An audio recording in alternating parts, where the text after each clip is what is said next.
跌倒了，爬起来就行了。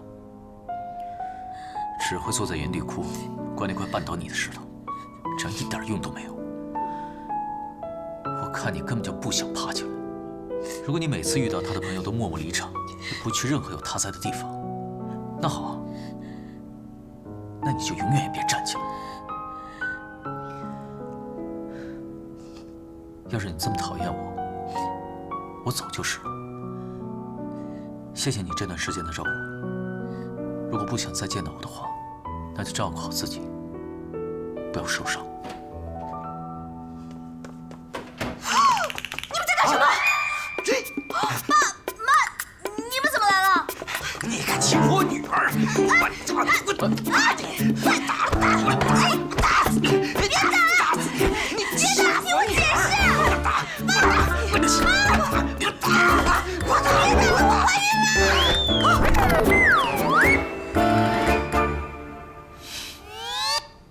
事情反正就是这样了。然后我就怀孕了。我想打掉，他不让我打，于是就是你们看到那样了。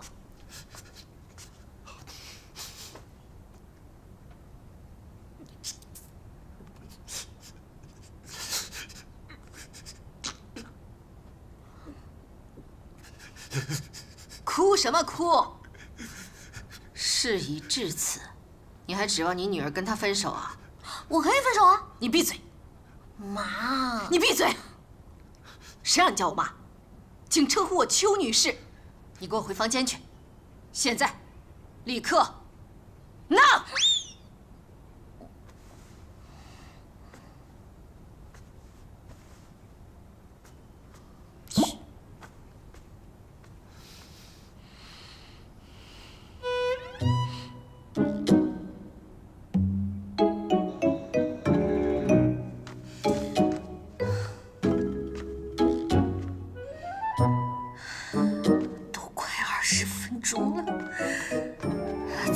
怎么办呢？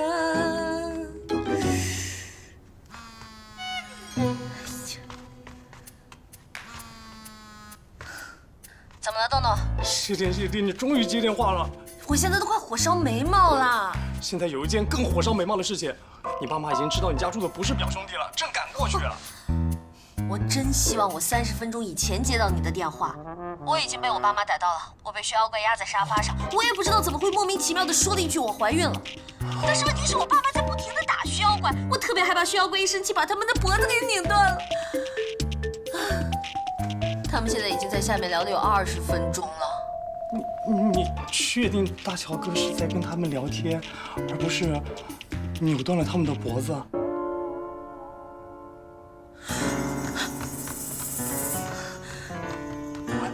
条姐，你怎么不说话了？你看到什么了？条姐，难道是尸体？哇，比看到尸体还要惊爆！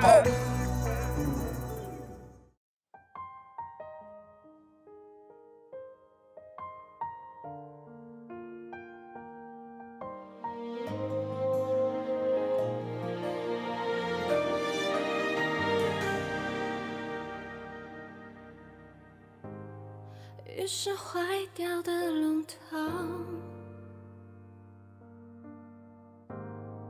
滴滴答答生了锈，床头想你的人哦，不是提醒我已过很久哦，你没开口，你没说跟我走，所谓以后，一眨眼就到头。你没开口，你没再出现在路口，这次换我，不随便再说放手。那天以后才没亮起的说过时间不会再有的永恒，我还在等，都会终不安。你会不会不是我一人回来，因我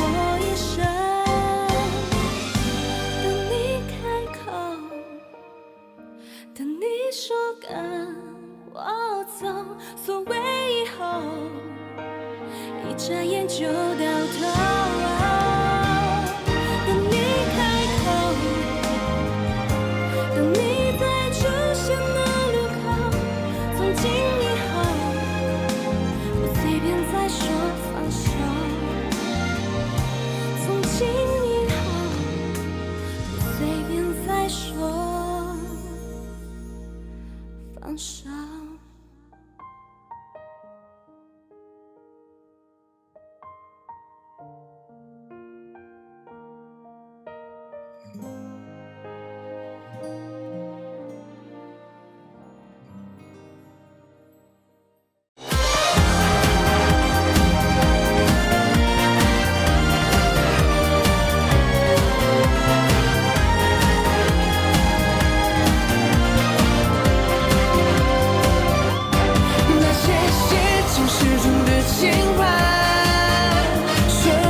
去的天涯，全都不再是给你软体的回答。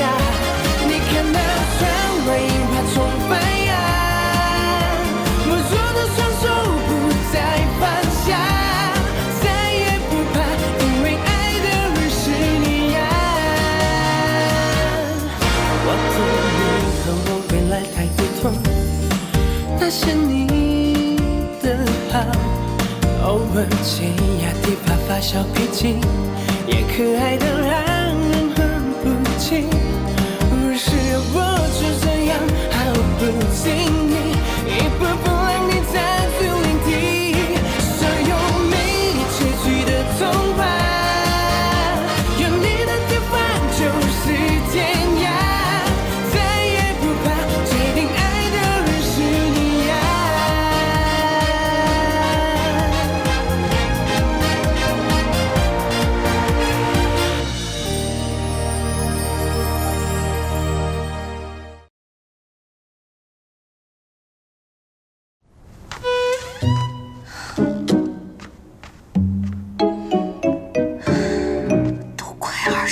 钟了，怎么办？怎么办？怎么办呢？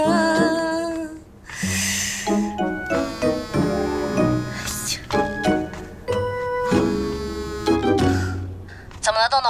谢天谢地，你终于接电话了。我现在都快火烧眉毛了。现在有一件更火烧眉毛的事情，你爸妈已经知道你家住的不是表兄弟了，正赶过去了。我真希望我30分钟以前接到你的电话。我已经被我爸妈逮到了，我被薛妖怪压在沙发上，我也不知道怎么会莫名其妙的说了一句我怀孕了。但是问题是我爸妈在不停的打薛妖怪，我特别害怕薛妖怪一生气把他们的脖子给拧断了。他们现在已经在下面聊了有20分钟了。你确定大乔哥是在跟他们聊天，而不是扭断了他们的脖子？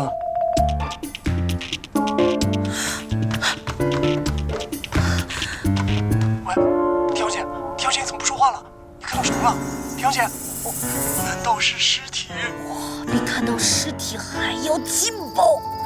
你慢用。好香啊！是吧？真是好茶呀！我喝喝看啊。爸，你怎么喝他进的茶？怎么？我们今天不来，什么时候才能喝到女婿的茶呀？就是。是。父亲大人，您消消气。算了，老田，我看呀，今天有点晚了，我们先回去吧，改天再和女婿谈谈婚事该怎么办啊？好，好，那全看母亲大人的意思。你看看多好啊！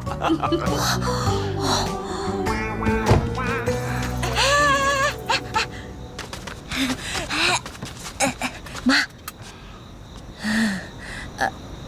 邱女士，其实我俩这会儿正闹分手呢。你闭嘴！我们呢，很满意这个女婿。要是你这次再被甩，或者敢动我外孙一根汗毛，我就跟你断绝母女关系。算了算了，当初你怀孕的时候，还不是有一段时间跟我闹着要分手？小两口子的事儿，就让他们自己解决吧。啊，我们走了啊。走了。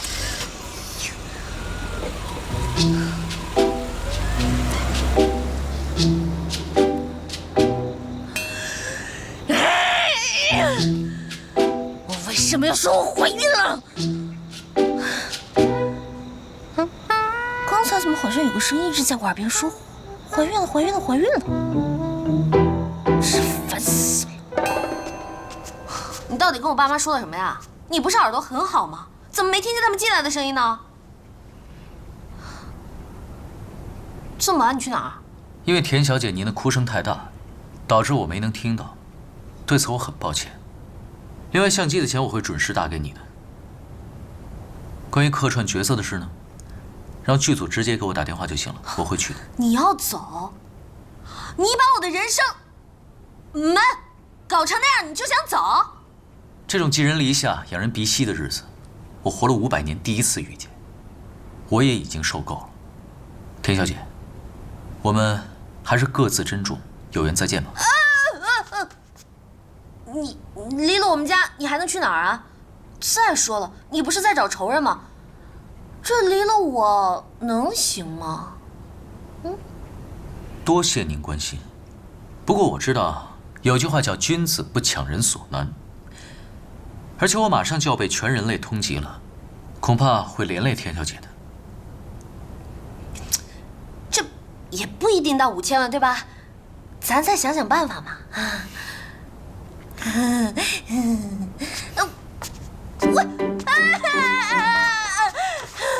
你不了解邱女士啊，她只要一生气就不会让我叫她叫妈了。而且她说断绝母女关系，真的不是说说而已啊！她的脾气跟我外公一模一样的。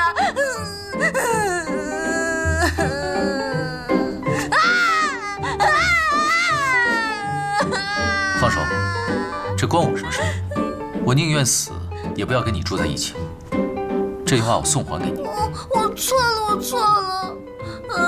我求你跟我住在一起，我求求你好不好？你是真的想让我留下来吗？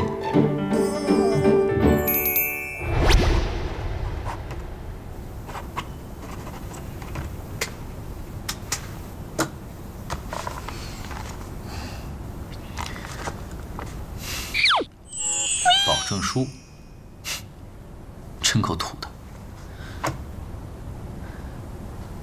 第一，绝不随意打骂乙方，践踏乙方的尊严。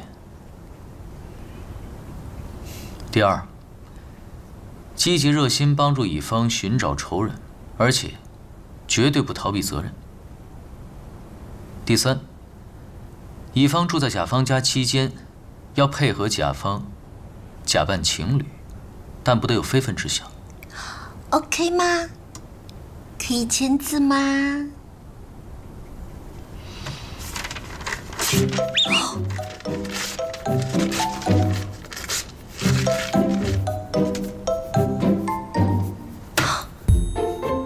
这人真的很小气哎！你都活过几百年了，肚子里应该能trang好几艘航空母舰了吧？用不着写保证书，你能做到就好。我睡觉了。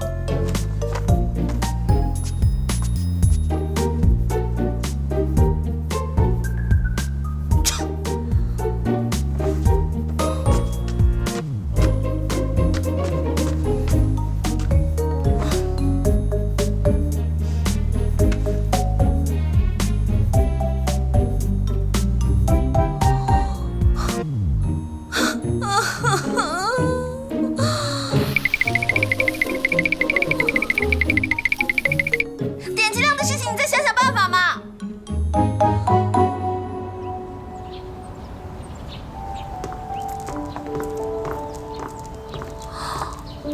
市中心顶层的公寓，你未婚夫也真是够有钱呢。哎，你们这些万恶的资本家！当然了，张家和洪氏的联姻消息一出来，我们两家的股票就像春雨后的小禾苗喝饱了水一样，biu biu biu 的往上涨。请吧。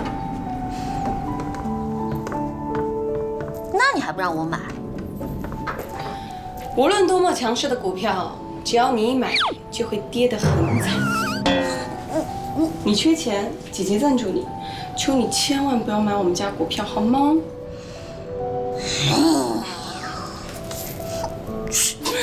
好啦。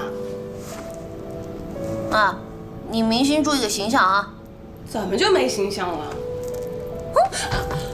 你有我看到。请。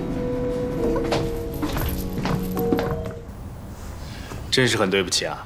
明明因为我的身体原因耽误了你们现场的拍摄，结果还要田小姐你来看望我。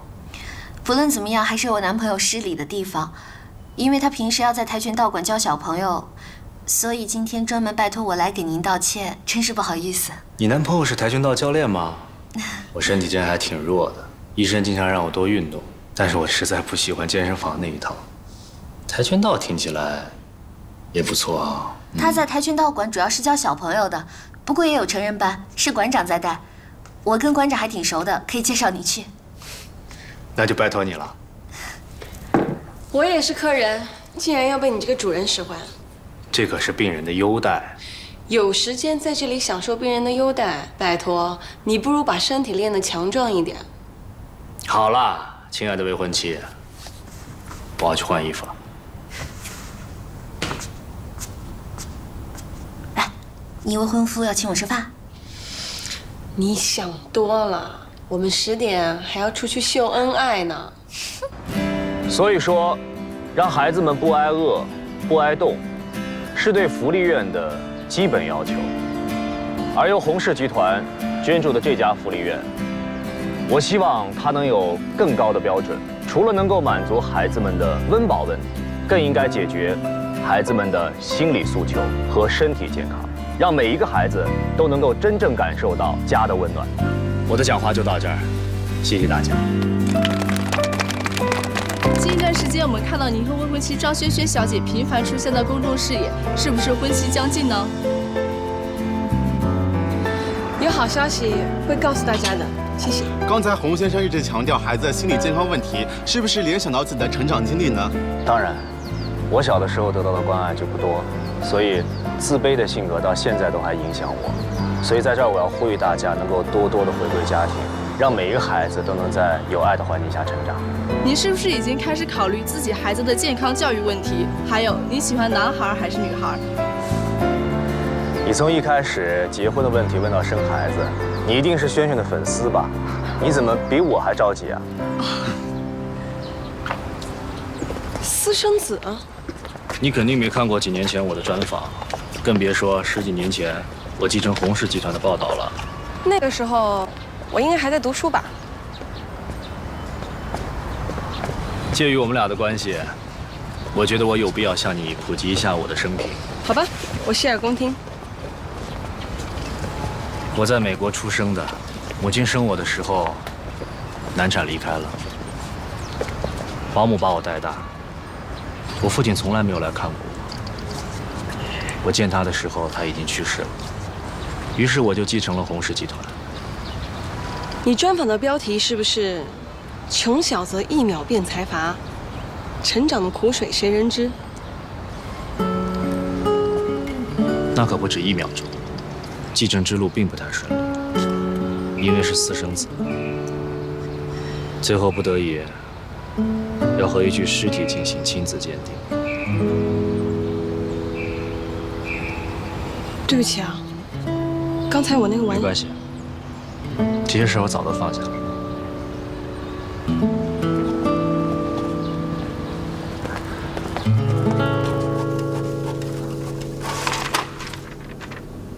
叶老师，这是昨天的实验报告。好，谢谢啊。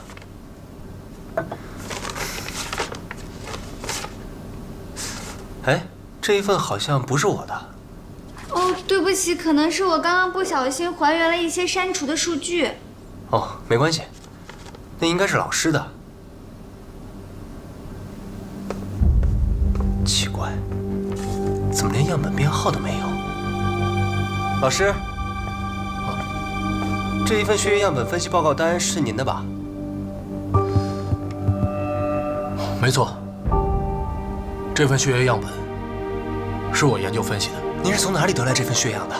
为什么人类的血液当中会有这么完美的修复酶啊？只是检测到了非常少量的修复酶。这份血样是我们资助人寄来的，他让我保密。至于其他的，我和你知道的差不多。看来我们这个神秘的资助人不是个普通人。老师，刚开始给我们休眠体头发样本的就是这个资助人吧？您说这个血液样本会不会和那具休眠体有什么关系啊？那就要等到找到那具休眠体之后才知道了。警察那边有什么消息吗？还没有，案发现场太干净了，我现在都怀疑是不是那具休眠体自己跑了。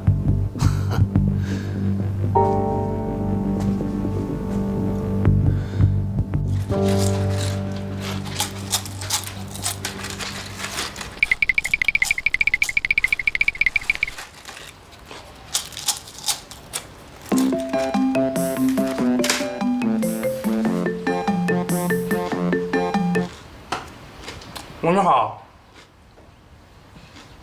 大宝哥，我有时间，有时间。你到底跟我爸妈说什么了？你都问了无数次了，真的没说什么。他们只是让我改口叫父亲母亲，就这么多。你要想让我早点离开，就赶紧帮我找到仇人。你不是偷到卖玉璧的档案了吗？里面有地址吧？打号印会用吗？那些人搬走了。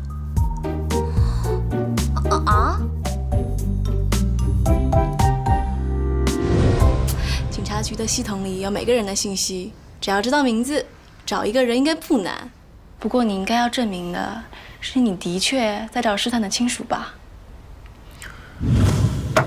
什么？你让我跟小燕和好，在她面前秀恩爱？你没事吧，大哥？你不觉得这要求很过分呐？反正也不会更坏了。上次车祸后，没人再追究你被拒婚的事了。假如我的身份被曝光，你顶多也就是个被妖怪欺骗了感情的可怜女人。现在你爱得越深，以后就能博得更多的同情。但你也知道，前几天我还在他和同事面前被叫了一身，丢死人喂！我告诉你，你一旦在他们面前低下了头，可就再也抬不起来了。你想清楚。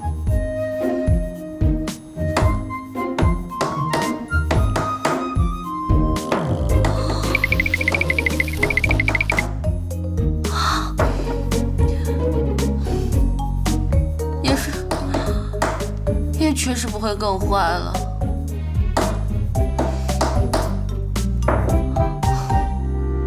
那我怎么做呀？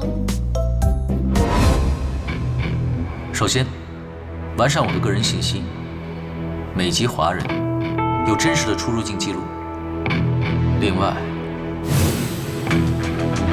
一只橡胶球掉进井里，在触底的一瞬间，还有一次反败为胜的机会。利用坠落的力量，狠狠地弹起。所以田径之，你已经触底了。不要再扮演被抛弃、被同情的角色，也不用在相遇后难堪地躲开，尽情地去秀幸福，高调到让人眼红，让他们知道你现在有多好。除了狠狠地弹起来，你没有任何退路。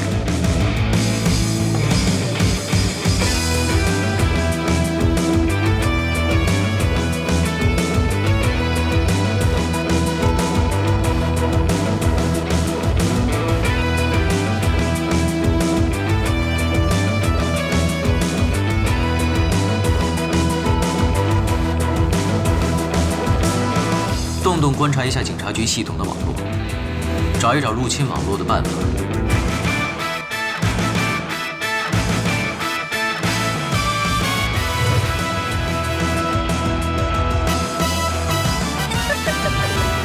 田静之，像个无坚不摧的女王一样，站在前任面前的感觉，还不赖吧？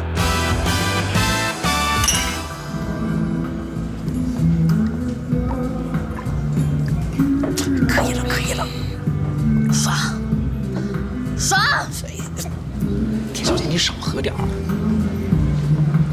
小心被狗仔拍到臭表情。没关系，今天姐给你们表演挖鼻孔。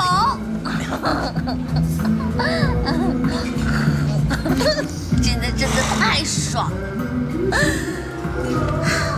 没想到，原来从井底弹起来的感觉这么爽。别蹭到我身上，好吗？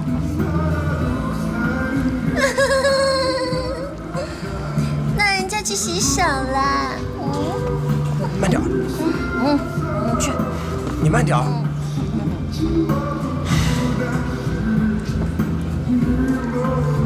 警察局的系统，你能黑进去吗？他们用的是内部网，每个人都有一个身份系统来进行验证，然后还需要密码才能够登录系统。不同级别的警员权限不同，但如果只是需要查询住址的话，不需要很高的权限，只要能拿到身份卡，我就可以登录系统。查询完毕之后，清除查询案件。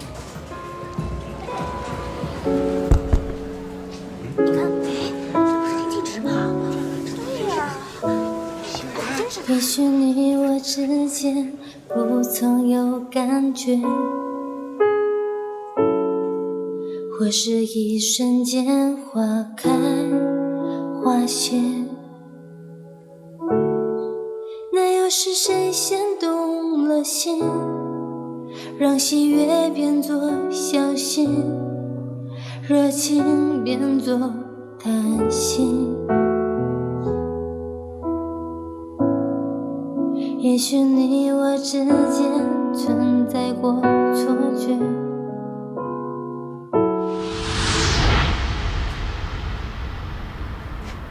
轩辕姐，你给我看这个干什么？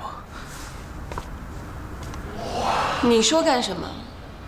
娱乐报上写着田径直酒吧宪哥大胆示爱，他是这样的人吗？全世界的女人在热恋的时候都可能智商为零，唯独她是智商飞涨的奇葩。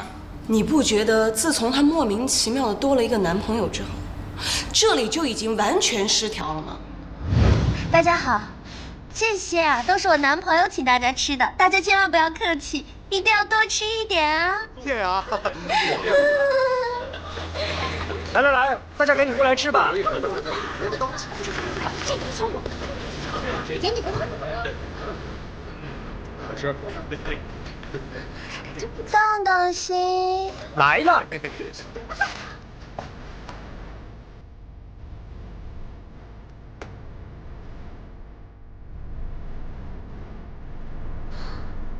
怎么用这种眼神看我？你也觉得姐姐的皮肤变好了是不是？真的是没有办法。你没有听说过吗？这沐浴在爱河里的女人，有一半会被淹死，这还有一半呀，就像泡了牛奶浴呢。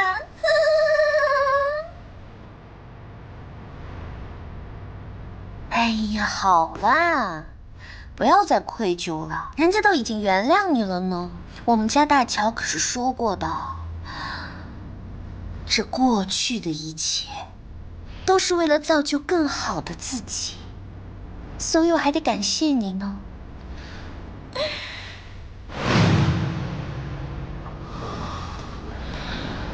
而且这个男人现在就住在小芝家。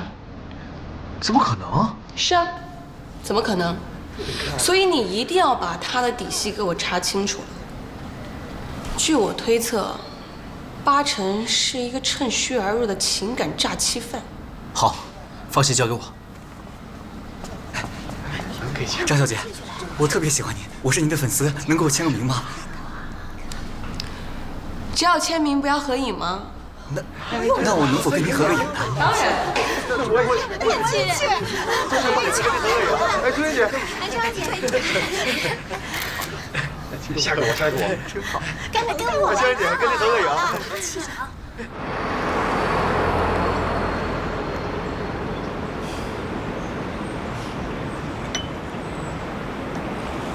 如果没有记错，分手3年，你这是第一次主动约我出来。哼，怎么，咖啡不合你胃口？我看到报纸上说你最近交了一个不错的新男友，所以我在想，你到底是来炫耀的呢，还是想跟我旧情复燃啊？把我当备胎？这次想请你喝个下午茶，就是想表示一下慰问。上回你们研究中心因为车祸丢了休眠体，我冥思苦想了好久，还是什么都没想起来。听说租借那具休眠体的费用相当之高，结果还是丢了，估计要赔不少钱吧。怎么，你不是在挖井吗？现在又想资助研究事业啦？你知道的，我一向对科学研究什么的不怎么感兴趣。也是，你的倒霉体质还挺反科学的。李教授是你们科学研究中心的负责人吧？这回休眠体丢了，一定非常的郁闷。那他有没有什么临风流泪啊、茶饭不思啊，或者给你们研究中心的资助人打个电话装个可怜什么的？怎么可能？你想多了。不过，希望早日找到休眠体倒是真的。肯定会找到的。田静植，你到底想问我什么呀？你最近是不是见过老师？上回在你们学校拍戏的时候碰见李教授了，但他看起来好憔悴的样子。李教授还担心我上回车祸以后会不会有什么后遗症，说想帮我做个抽血检查。你说什么？我说，李教授想给我做一个抽血检查呀。怎么了？没什么。你是 B 型血吧？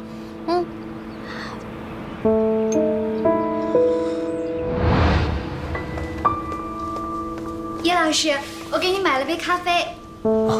谢谢啊。你们家小饼最近没有在逃课了吧？谁知道呢？我也不能每天看着他。那个道具真的不是他换的吗？当然不是，这点我是肯定相信他的。警察抓人也太不负责任了。那2天围观拍戏的人那么多，到医务室看热闹的人也不少，凭什么就偏偏要怀疑我们小饼？那天你也去看热闹了？怎么会？她可是我最讨厌的女生类型。看来你们姐弟俩的品味真是相差甚远啊！唉，纯情少男是很好他这口。不过小饼跟我说，那2天在片场也看见李教授了。你说李教授是不是也喜欢田静植那种类型的？我听说李教授已经离婚好久了。叶老师，我开玩笑的。哦。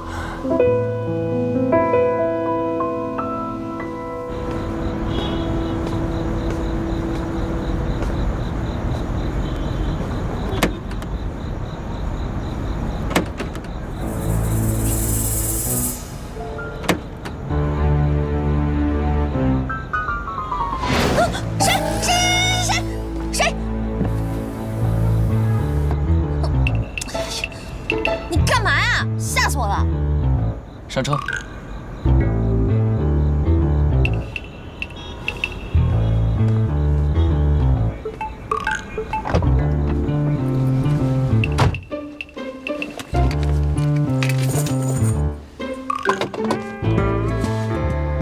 鬼鬼祟祟的，差点被你吓出心脏病。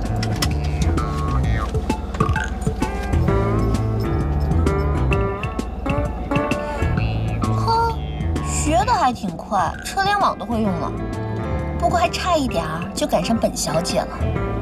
没办法，天赋异禀。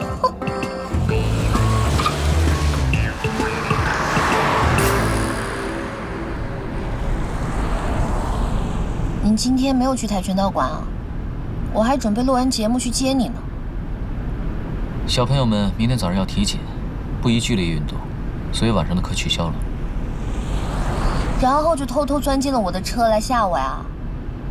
特意赶过来接你的，不说声谢谢吗？你来接我就不能提前打个电话告诉我啊？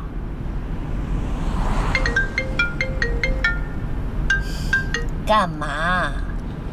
你不是让我给你打电话吗？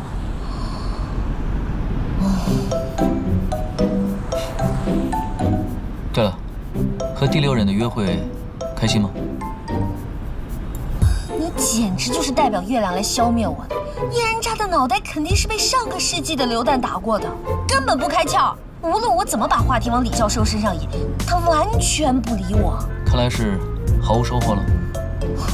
这不是很正常吗？我又不是农民伯伯，春种一粒粟，秋收万颗子啊。我没有要怪你的意思啊，我觉得你已经做得很好了，也很努力。我现在觉得认识你……打住！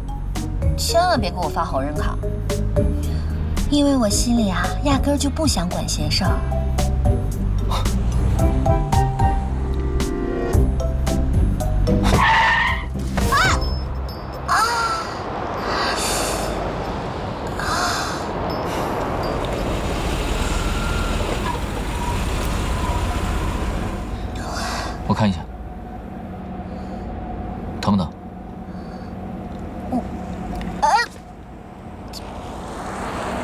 不需要特殊治疗。我想上次治疗你手掌的时候，留在你身体里的舌尖血，应该还有用。Oh my god！ 我身体里竟然还流着你的血。So， 不要随便让别人接触你的血液，否则被别有用心的人利用，可是会很麻烦的。想要拿到我的血，应该没有那么简单吧？体检的时候就需要抽血啊。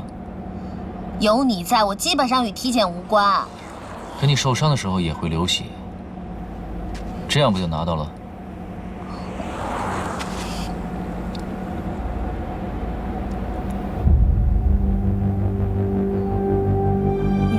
你这是什么表情啊？上次李教授说要给你体检，是不是？可我拒绝了。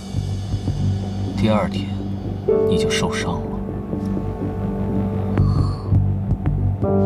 你是说李教授？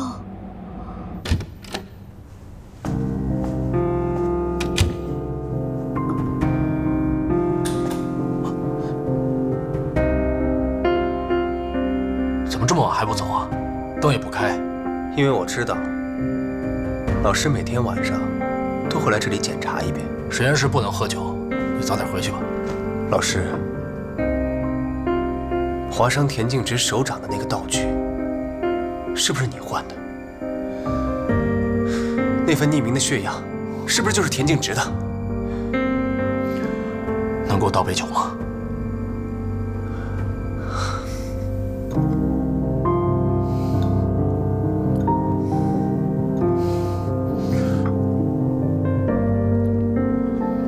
你说的都是事实。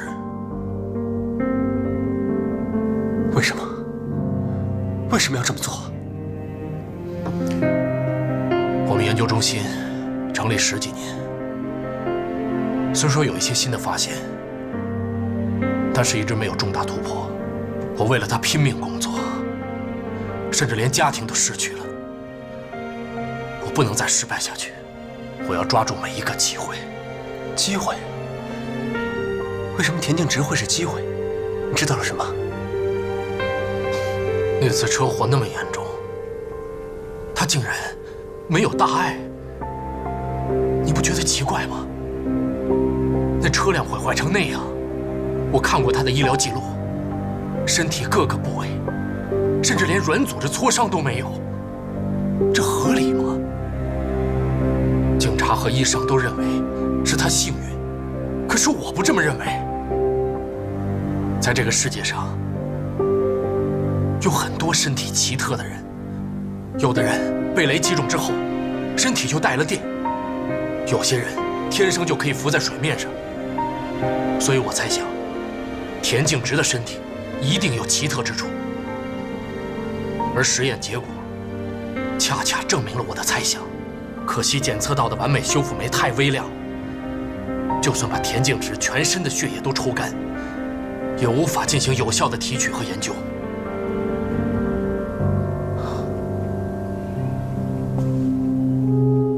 你知道你这么做是犯罪吗？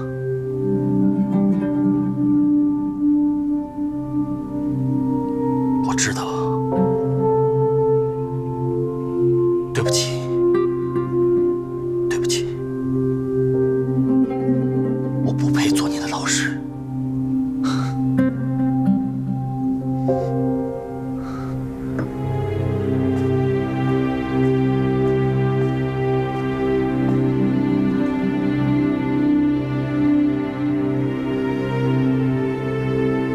只有这一次，我可以装作什么都不知道。希望你以后不要再伤害别人了。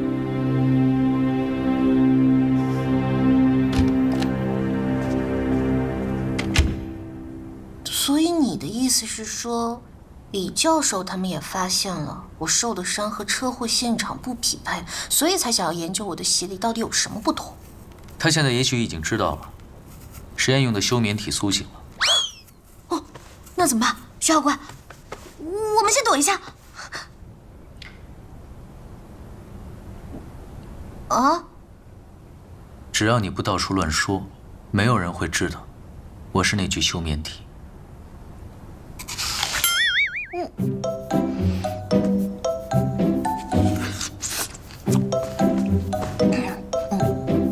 保密级别为 S。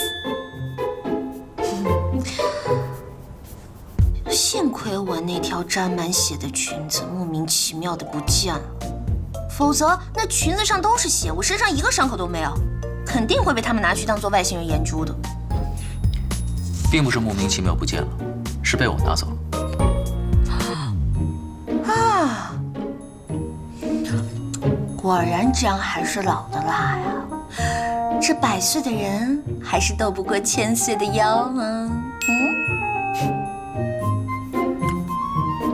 不过你还是离李教授远一点。虽然他不是我的仇人，但是我估计我的仇人应该认识他。我已经查过了，那家研究中心启动了很多年，而且各种花费都不菲，背后一定有很强大的资助人。这视频点击量的问题还不知道怎么办呢？这又出来一个什么资助人？真的是霉运重重，危机四伏啊！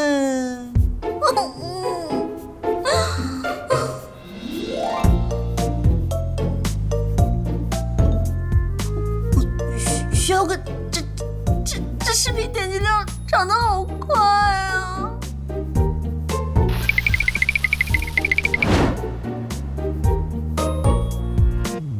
记住，如果你以后在外面遇到了什么奇怪的人或事，一定要及时告诉我。怎么感觉都在说你自己啊？田径之。好，那我就没有隐私了。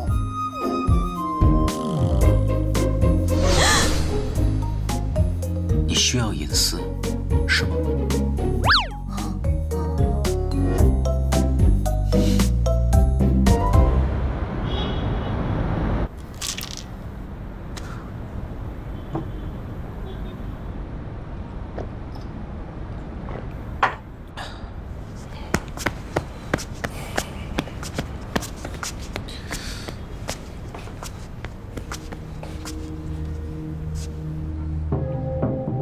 医学院、牛排店、森林公园、拍卖公司、胜利小区、杂志社、广播电台、寿司店。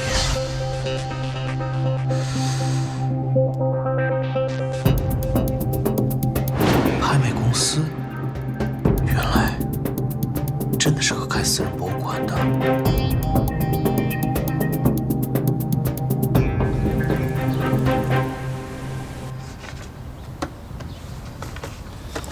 大小哥，昨天一共有2次通过搜索大小哥的名字进入网页的访问记录 ，IP 地址呢，一个是金明公寓，有钱人；另一个是山顶的花园别墅，又是一个有钱人。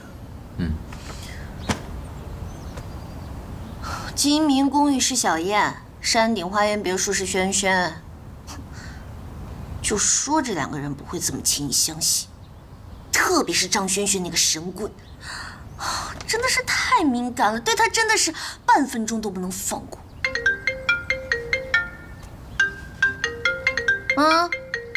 这家伙跑得简直比曹操还快。喂，我最亲爱的好朋友，怎么了？吃饭？好呀好呀，跟你未婚夫一起？好呀好呀好呀好呀！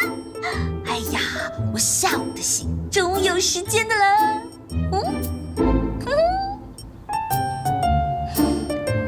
换衣服呢？我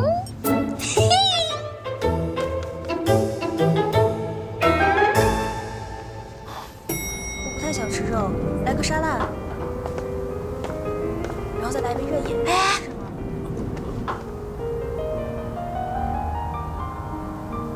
扣子还没扣好。你你不觉得你这样殷勤的有点过头了吗？慈善家的世界你不懂，这是英雄惜英雄。今天是我们伪情侣正式亮相的日子，是第一次，也是最后一次了。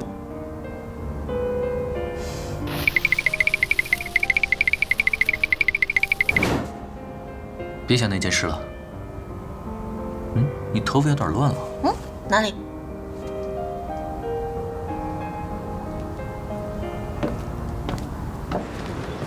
这边请。谢谢，我来吧。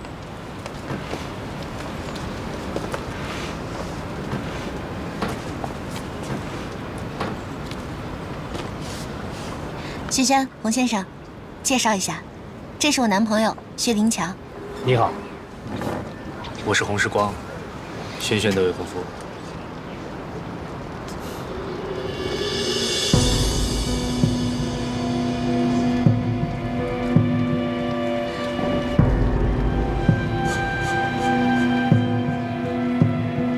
洪先生，你手心里都是汗，心率也很快，平时应该畏寒、食欲不振、全身无力，受到了惊吓，还可能会出现惊厥无力。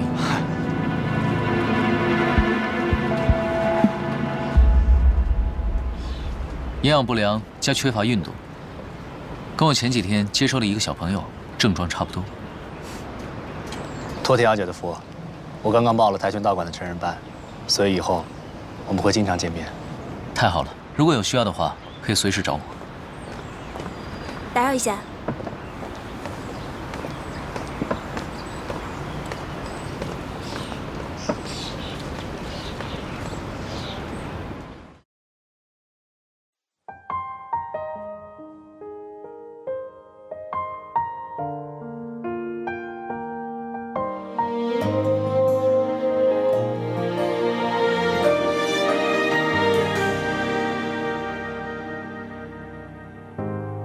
于是坏掉的龙头，滴滴答答上了锈，床头想你的人偶，不是提醒我已过很久，你没开口，你没说跟我走，所谓以后，一眨眼就到头。你没开口，你没再出现在路口，这次换我，不随便再说放手。那天以后才没亮起的说过时间不会再有的永恒，我还在等，我会终不问，你会不会不是我一人回来，因我一生等你开口，等你说跟我走，所谓以后。一眨眼就到头，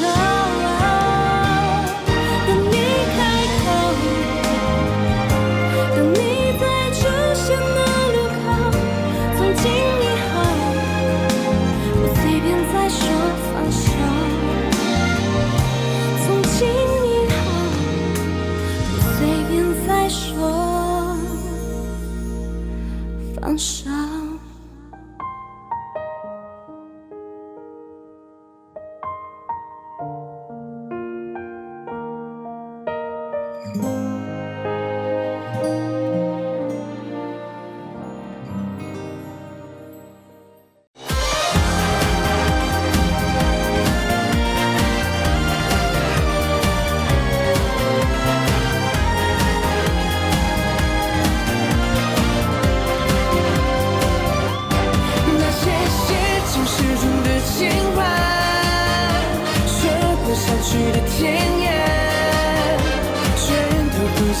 是给你问题的回答。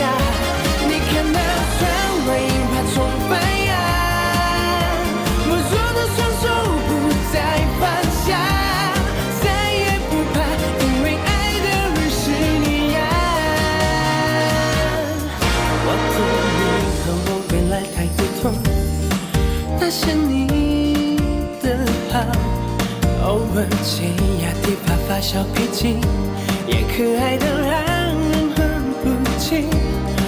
是我是这样毫不经意，一步步让你在最领地，所有没结局的童话，有你的地方就是天涯，再也不怕决定爱的人是你呀。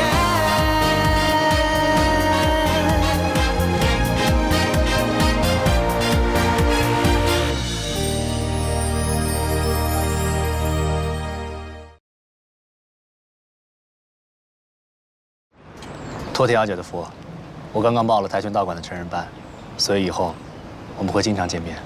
太好了，如果有需要的话，可以随时找我。打扰一下。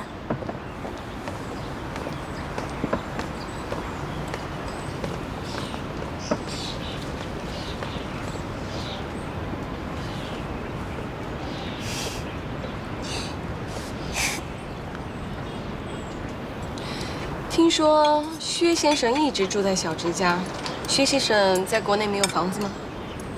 暂时还没有。我知道城中湖的湖心岛在建晚清风格的别墅，我想等开盘了以后在那里买一套。所以现在呢，暂时先做小直的房客。我听说住在一起啊，最能培养感情。要不，搬来我家住，或者我搬去你家。算了吧，洪先生。薛先生，你说的湖心岛大宅可是块风水宝地啊，全岛只有3套房子，真有眼光。他不是真有眼光，他是真能吹。湖心岛大宅，哼，薛妖怪这个无法把时间变现的穷鬼，知道那个多少钱吗？2个亿耶！不过薛先生最有眼光的还是选择了田小姐，她可是养了一个挖井队在非洲挖井。我做的慈善都是在镜头前，田小姐是默默在背后，所以田小姐是我最欣赏的那种慈善家。你竟然知道？当然，好事也会出门。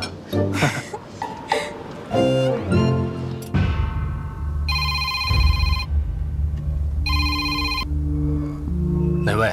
李教授，您好，老板让我来接你。知道了。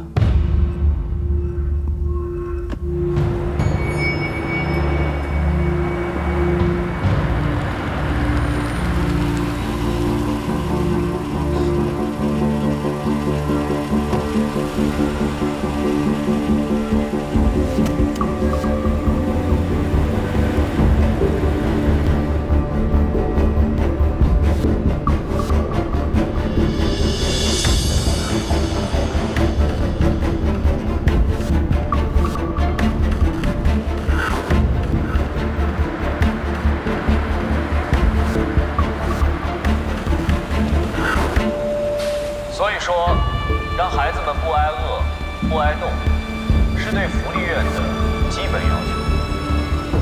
吴先生你好，近一段时间我们看到你和未婚妻张萱萱小姐频繁出现在公众视野，是不是婚期将近呢？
看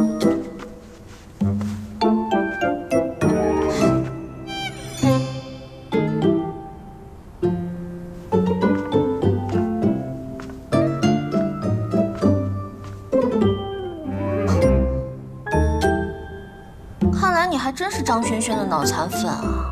他现在是你最爱啊？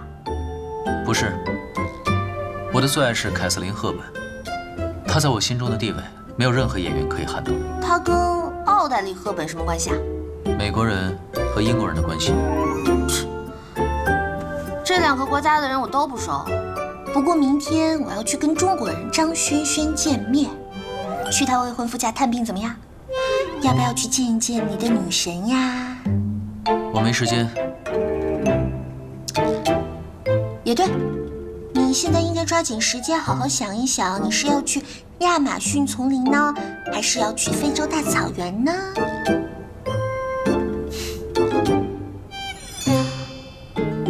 不过，在你去深山老林之前，请搞定我妈。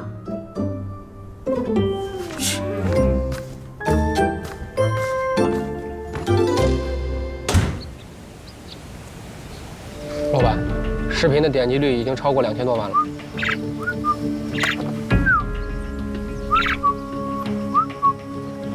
你好，房经理。对，你把他的联系方式给我之后，你的佣金会立刻到账。不过我最好提醒你，在你收到我们的钱之后，如果你再向任何人透露我的消息，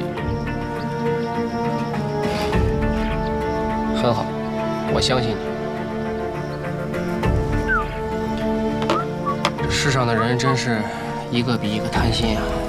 为钱贪心的人，就算有命赚，也没命花呀。老板，加上了。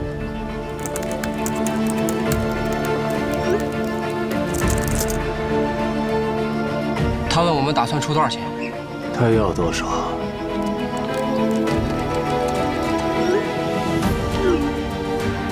？500万。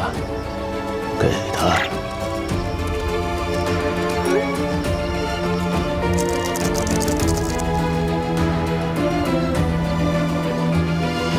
老板，我是觉得我们是不是答应的太干脆了？他会觉得有讨价还价的余地啊。等。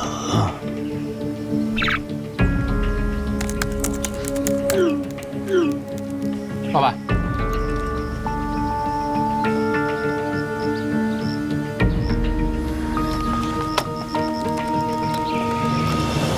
他说当然有，如果怪物把咱们杀了，他会惹祸上身。问他们到底卖不卖？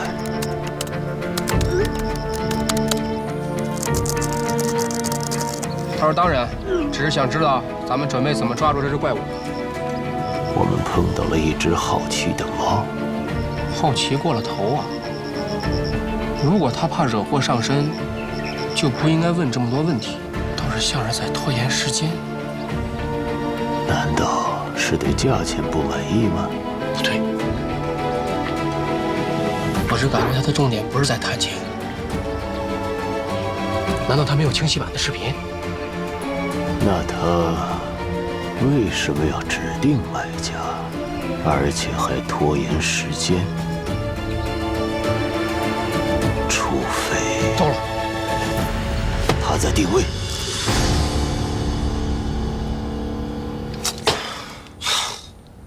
差一点就抓到了，功亏一篑。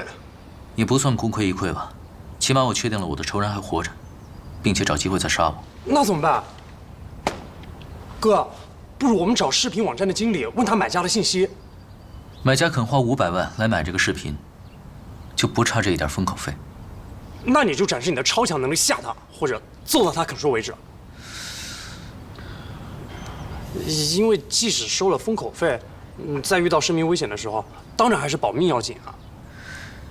穷光蛋得到了一张可以无限透支的黑金卡，他会认为这世上没有什么是金钱买不到的。同样，人类一旦拥有了超强力量，会认为拿到了凌驾于法律和人权之上的万能钥匙。所以，你不会使用这把万能钥匙是吗？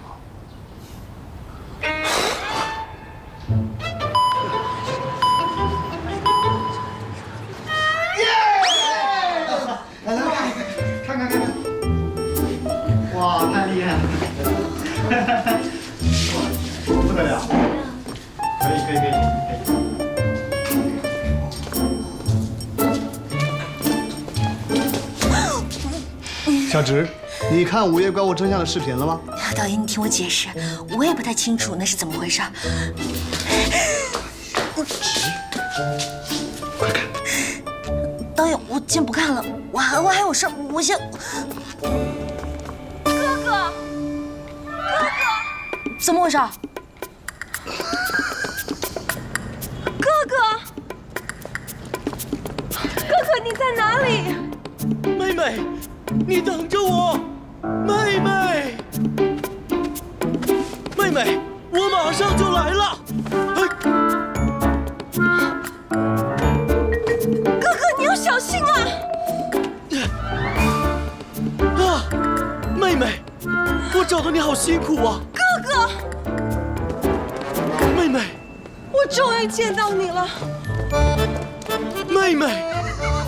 有没有被惊到？我们的电视宣传太成功了，现在我们的剧已经上了话题榜了。我已经看到收视率冠军的宝座在朝我招手了。这怎么会变成这个呢？这明明是我们家的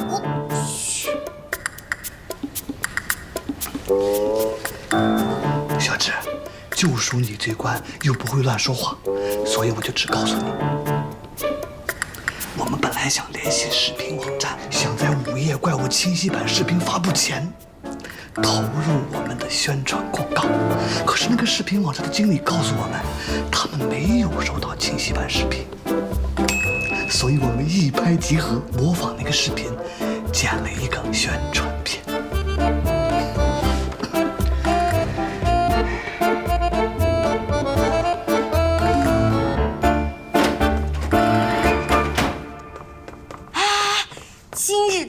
今日头条，哎，你不用再去什么深山老林了，因为根本就没有什么清晰版视频呢。早就知道了。田小姐，这件事儿我也有份参与哦。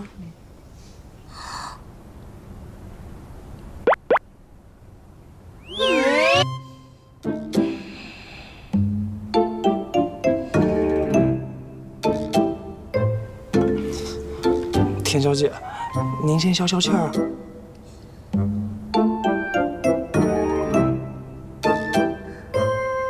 这2天看我害怕的样子，是不是特别解气呀？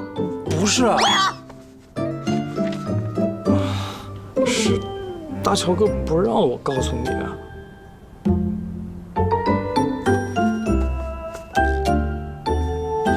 少管，你在报复我吧？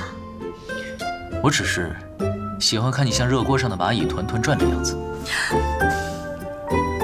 那这2天你看得够开心了吧？那你能不能告诉我，你们到底什么时候开始干的这件事儿？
东东啊，我是薛灵桥，有时间帮个忙吗？我有时间，有时间。虽然没能确定位置，但起码证明了那个人不希望我暴露在公众视野中，而且他财力强大，随时等待捕捉我的机会。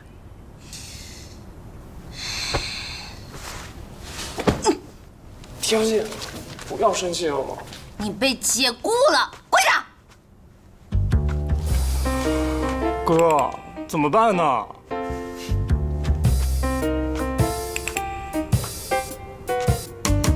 干嘛惹他生气呢？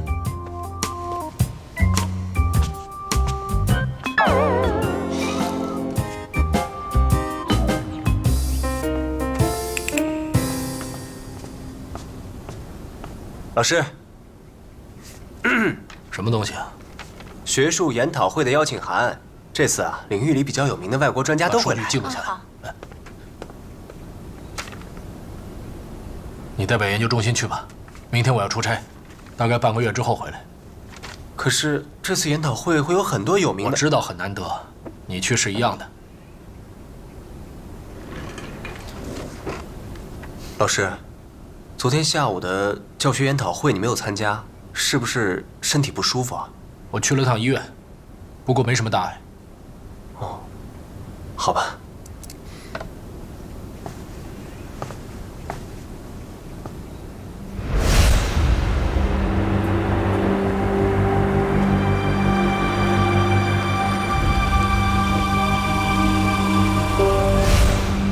老师，你说谎了，你到底在隐瞒什么？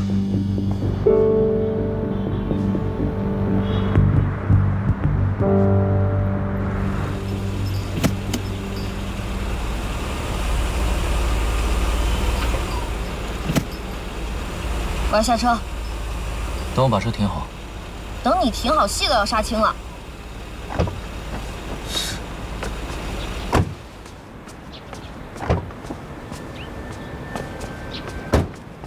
喂，既然你跟我要装成情侣，为什么要冷战？大哥，你到底有没有谈过恋爱啊？情侣之间当然要吵架冷战啊。没谈过。白活了。我保证下次一定告诉你。没这个必要，我也不想知道。今天你拍你的，我拍我的，谁跟谁讲话，谁是小狗。哎，位置要不要停啊？不停给我停啊！是不是听不懂中文？我要跟你讲话啊。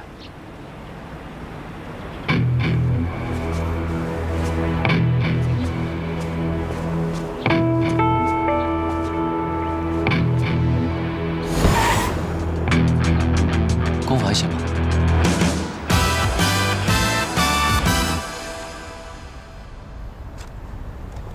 请。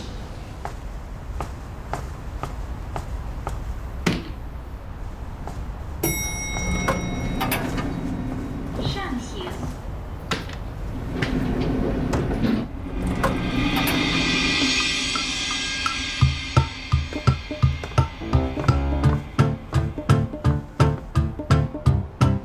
你们在这儿等着吧。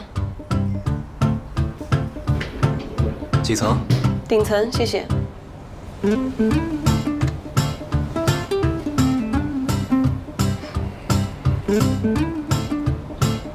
叶先生来这里做什么呀？开会。张小姐来这里是和未婚夫约会？查账，这家酒店就是我家的。张家本来就是豪门，竟然还要联姻，果然是越有钱的人把钱看得越重。当然要看得重。你看这家酒店豪华的装修，容貌、身材都是选美水平的高素质服务人员。哦，还有这24小时工作零故障率的电梯都是要花钱的。像你们做研究的最幸福了，等着人送钱给你们花就好了。说的有理，人各有志嘛。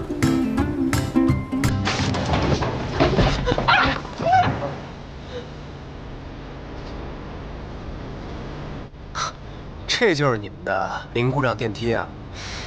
拆了这个电梯，笑什么呀？我在笑，命运真是奇妙。城市那么大，我和你两个没有什么交集的人，竟然困在同一个电梯里。没错，都是我出门没看黄历。扭到脚了，快把高跟鞋脱掉。开什么玩笑？女人脱掉高跟鞋就好比战士扔掉了武器。我还以为你的武器是钱呢。在你心里，大概田径直个性恶劣，而我爱钱如命。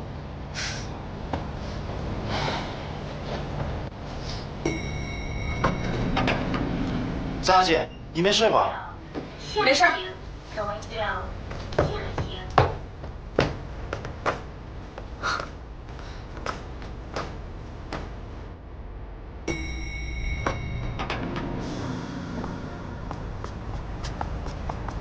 哎，叶琛，师哥，哎，哎呦，你什么时候从美国回来的？昨天啊，陪斯蒂文教授一起回来的。不过明天一早就要回去了。哎，李教授没有一起来吗？哦，他出差去了。哦，你们最近怎么样？有没有什么新的研究啊？新的研究倒是有，但是说来话长，哎，不提了。你们做的那个人体冷藏技术有什么新进展吗？哎，原地踏步走。要是人体冷藏技术能像电脑待机一样就好了，在极低的温度下保持细胞的活性，需要的时候按一下按钮，随时都能重启。你这个比喻有意思，不过按钮也很关键。按钮啊，其实就是反作用力，就好像被晒干的海带在水里泡一泡，膨胀起来，就像复活了一样。当然了，海带是个很不恰当的例子，因为它不是真的活过来。如果是保持细胞活性的冷冻人，温度就是那个按钮，只要有适宜的温度，它就可以完全复活过来。如果你觉得“复活”这个词不准确，我们也可以说是苏醒，因为它从来就没有死去。细胞活性、复活，从来就没有死去。叶琛，叶琛，哦。师哥，不好意思，我突然想起一件事情，想去打个电话。没事，你去忙，一会儿啊，我们会场见。好。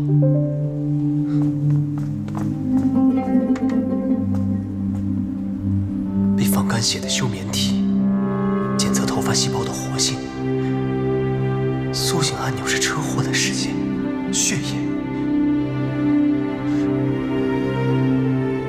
不行，这个想法太疯狂。李延之不会相信，怎么办呢？我得自己想清楚才行。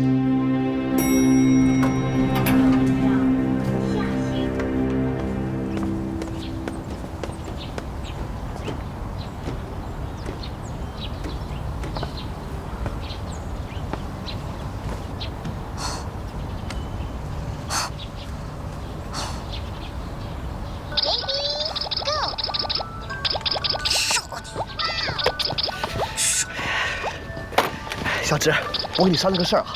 说。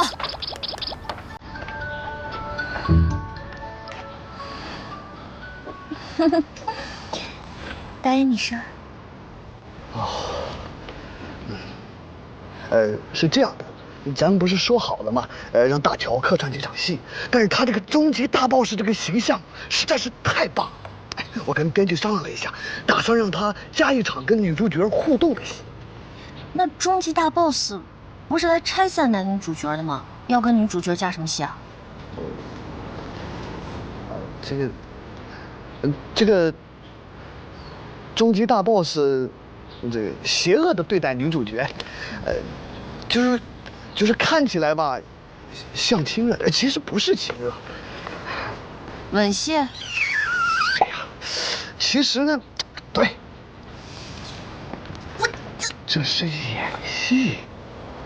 你是一个敬业的女演员啊，为了咱们电视剧的播出的精彩，一定会非常愿意的，对不对？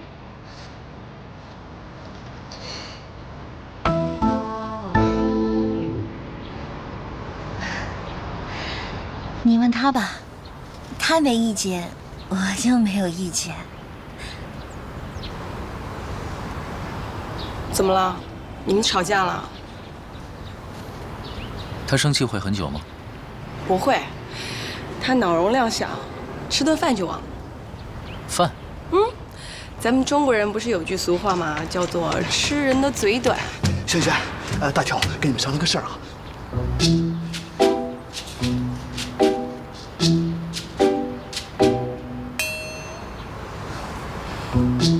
就算薛妖怪答应，轩轩也肯定不答应。我自己了解他。好 ，OK。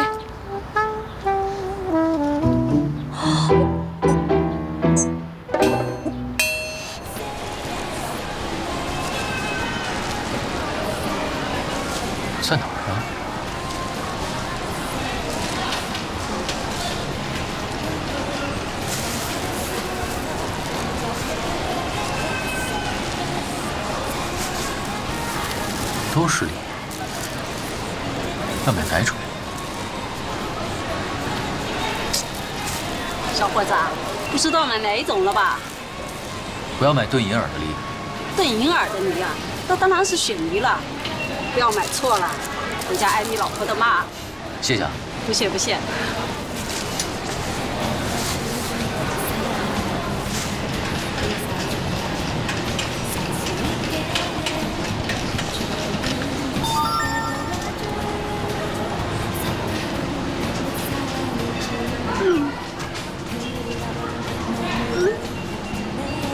还想跑？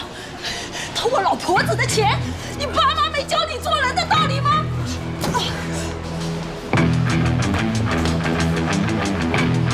走开啊！少管闲事。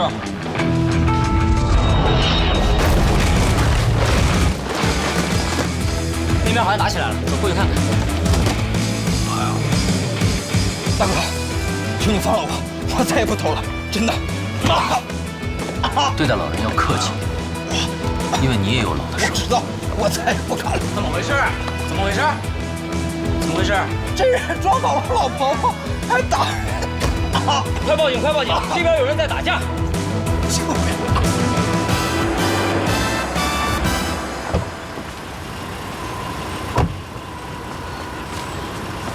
不用找了，谢谢啊。怎么回事？怎么电话里说薛耀贵因为打人被抓了？而且警察为什么只给你打电话，不给我打电话呀？难道我这个伴侣关系的人还不如你这个马屁精啊？田小姐，你一下子问我这么多问题，要我回答哪一个啊？都要。大乔哥应该是怕给你添麻烦，所以才让他们打给我。可是你那个前男友李警官真的非常没情面，非要你过来领人。我们大乔哥打人肯定是有原因的嘛。你说了等于白说你。现在老婆婆还在昏迷中，你也看到老婆婆和伤者产生争执。当伤者把老婆婆推倒撞晕的时候，现场有没有其他目击者？没有。如果你是见义勇为，只要制止就行。为什么要暴力殴打伤者？我并没有暴力殴打的。事实是，伤者背部的撞击，多处软组织挫伤，肋骨断了3根。这也只能证明我是用力不当而已。我说了，我不是故意的。你看起来态度很不诚恳。我说的都是事实。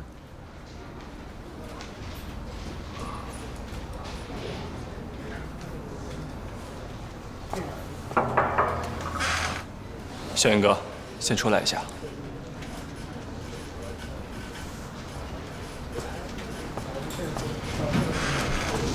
哎，我们家大乔怎么样？受伤了吗？你怎么不问一下他把别人打成什么样子啊？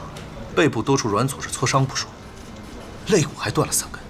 我们家大乔不会随便打人的。之前因为吃醋打伤男演员，现在又在超市打断别人肋骨。田静之，你是不是有一天鼻青脸肿躺在医院你才甘心？如果是因为我离开了你，而让你遭遇到不幸，我真的死都会不甘心。我觉得你的逻辑真的很奇怪。我不认为这中间存在什么因果关系啊。他根本配不上你。可是我爱他，怎么办呢？在你看来完全配不上我的他，还有点暴力倾向。我闹脾气的时候，他甚至宁愿拆了我的门都不愿意哄我一下。可我就是爱他，我爱一个人就是这样，只要他不离开我，我就不会离开他。你简直……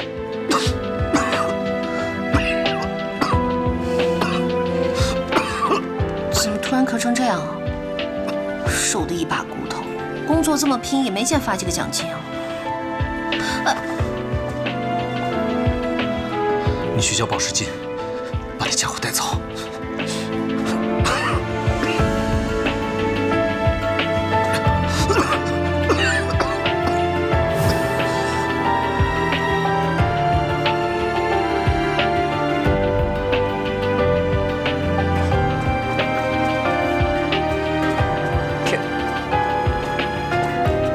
大小哥，表姐她怎么了？行了，没事，你不用管。冯助理，啊，去片场把车给我开过来。哦。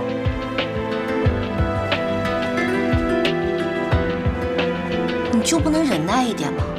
你有没有常识啊？遇到这种事情打电话报警就好了，你干嘛要把别人肋骨打断啊？如果在你发生车祸以后，我只是报警的话，你也不能站在这里给我讲这些大道理。好，我是冷血动物行了吧？听到你被抓进警察局，我都快吓死了。还害我在李彦之面前丢人，连累我。算了。什么算了呀？你要干嘛呀？算了，就是不想连累你，也不想再管你了。那最好，我才想算了呢。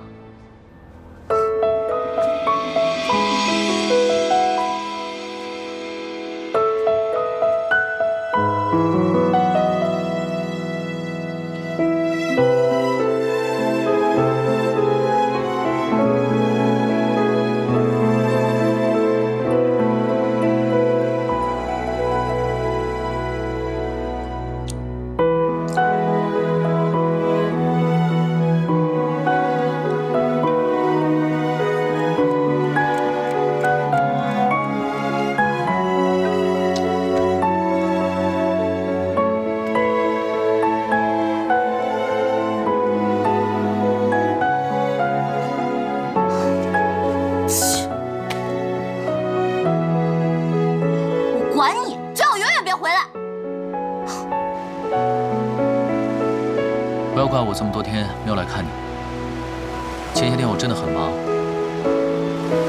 你看，我现在不是特地来看你了吗？我今晚就留下来陪你。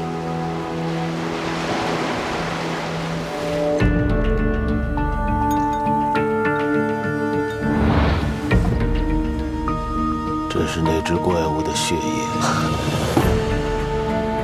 我和你见面，又把这么重要的东西交给你，没有什么想问的吗？你想让我做什么？当初我选择资助教授做研究，不只是看中了教授的能力，最重要的是一个慈父的爱女之心。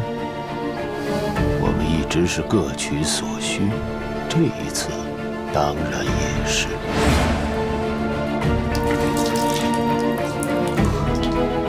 那个怪物被放干血都不会死，你要利用这只血液找出彻底杀死那个怪物的方法，还有它长生不老的秘密。记住，不要太好奇那个怪物的事，好奇的人一般都不会有什么好下场。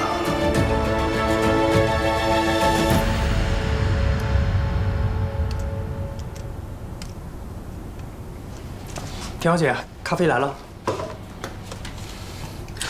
烫！田小姐，你今天怎么一直心不在焉的？你跟大乔哥还没和好？不许提他。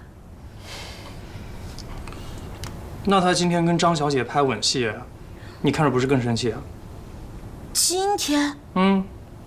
今天拍摄内容不是已经给你了吗？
你捣什么乱呢？你是导演，我是导演。你是导演了不起啊？剧本说改就改啊？让我男朋友跟我闺蜜接吻，还能不能一起好好玩耍了？我不管，不能是真切，给我借位，否则我砸烂你机器！陈天志，你吃错药了。对不起，导演，我我喊错了。继续。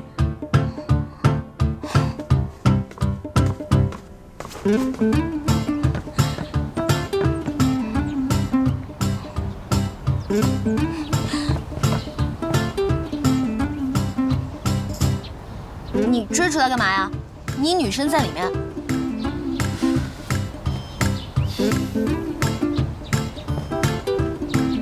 周末带妹妹回家吃午饭。站住！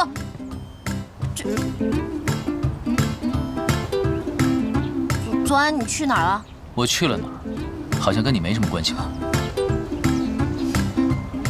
我是你女朋友，又是女明星，你现在一举一动都可能会给我带来麻烦。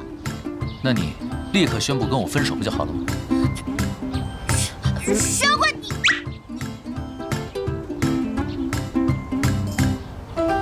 伟熙，给我借位，借位！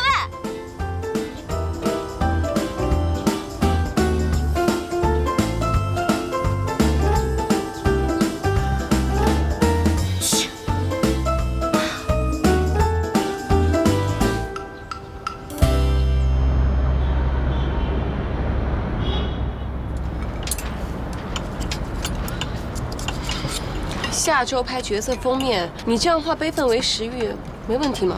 我是真的饿。你最近到底跟大乔在闹什么呀？到底是谁的错啊？当然是他的错。一大早不知发什么神经去超市买东西，然后打伤人，还害我在小叶面前丢脸。你没搞错吧？你们家大乔去超市买东西是做给你吃的，菜单都是我列的。这么体贴的一个男人，你到底在抱怨什么呀？不会吧？他可是黑暗料理小王子啊！坦白吧，你到底是担心怕在小叶面前丢脸，还是在担心他呀？谁担心他了？他都能打断人肋骨了，有什么好担心？那你甩了他不就得了吗？反正等着接手他的女人从这儿都排到了江边。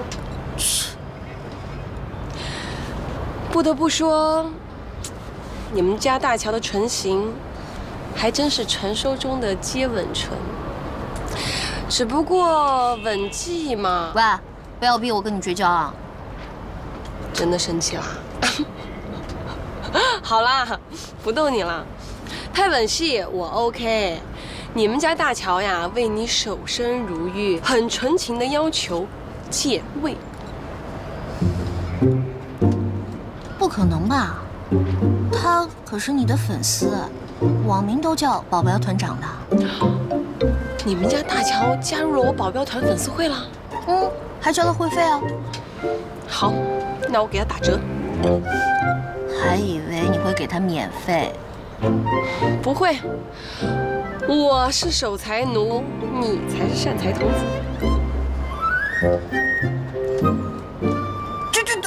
这肉去哪儿了？哎呦，天哪，我会肥死的！要不要考虑去我家喝点红酒压压惊呢？好主意！哎，这儿，旁边这位小姐买单。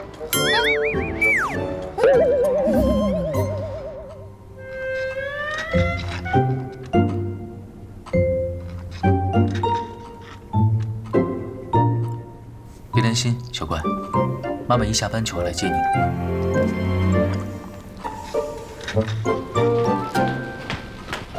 妈妈，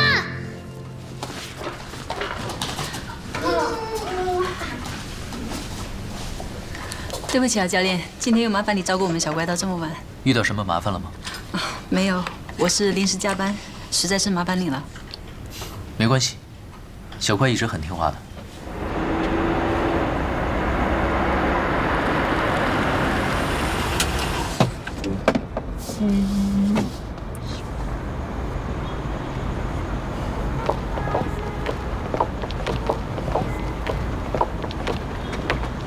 啊，对了，我们母子给你添了不少的麻烦，实在是不好意思。这是我做的一点点心，送教练尝尝。我也没想到今天会忙到这么晚。啊，对不起啊，用这个做礼物实在是有点太没有诚意了。啊，没有没有，我只是觉得有点熟悉，很亲切。谢谢你的礼物。教练再见。慢点，慢点。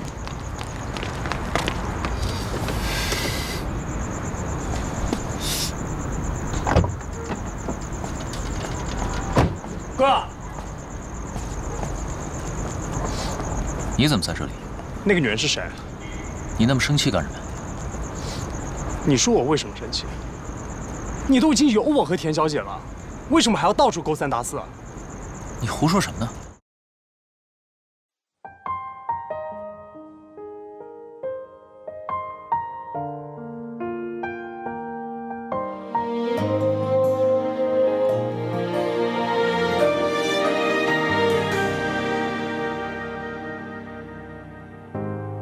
于是坏掉的龙头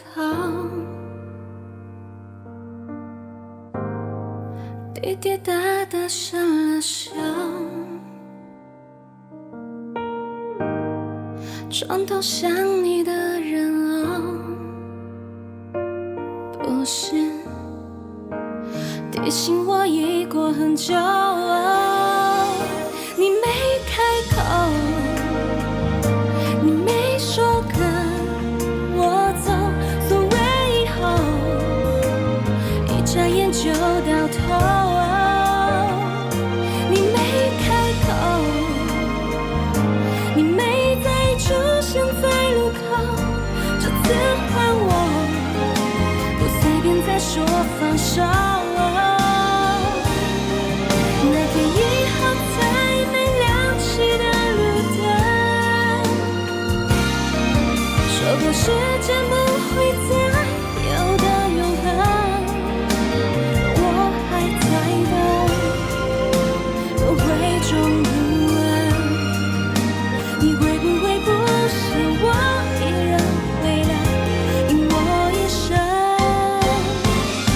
等你开口，等你说跟我走，所谓以后一眨眼就到头。等你开口，等你再出现的路口，从今以后不随便再说放手。从今以后不随便再说放手。